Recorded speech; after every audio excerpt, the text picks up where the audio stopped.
We provide you the platform to turn your dreams into reality. Give wings to your aspirations with KR Mangalam University.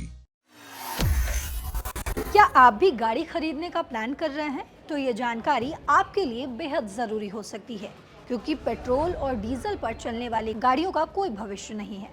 तो क्या petrol और diesel पर चलने वाली गाड़ियां बंद होने जा रही है?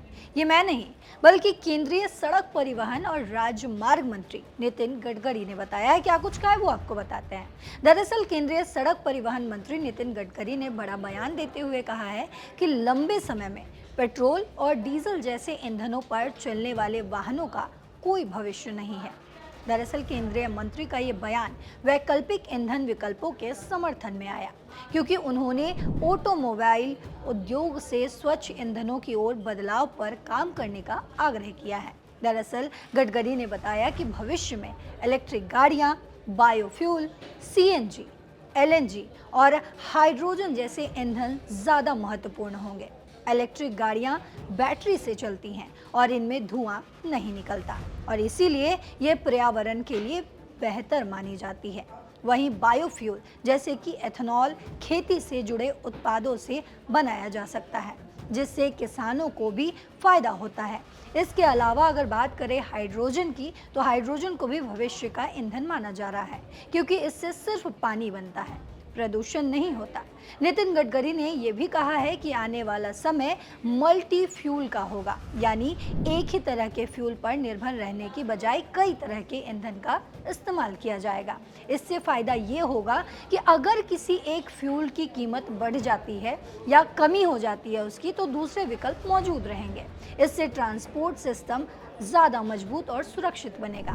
सरकार का इस पर मानना है कि आज जो पेट्रोल और डीजल की गाड़ियां हम चला रहे हैं, वे कई समस्याएं पैदा करती हैं। सबसे बड़ी समस्या है प्रदूषण। इनसे निकलने वाला धुआं हवा को बेहद ही खराब कर देता है, जिससे सांस की बीमारियां और पर्यावरण से जुड़ी दिक्कतें भी बढ़ती हैं।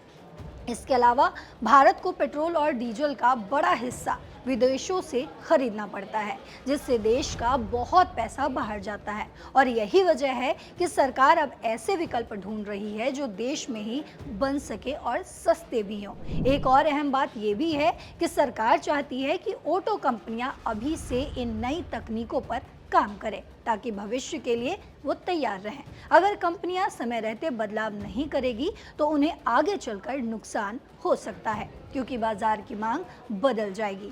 ऐसे में कहा जा रहा है और माना जा रहा है कि आने वाले सालों में पेट्रोल और डीजल गाड़ियों का इस्तेमाल धीरे धीरे कम हो जाएगा और उनकी जगह इलेक्ट्रिक, हाइड्रोजन और दूसरे फ्यूल से चलने वाली गाड़ियां ले ली जाएंगी।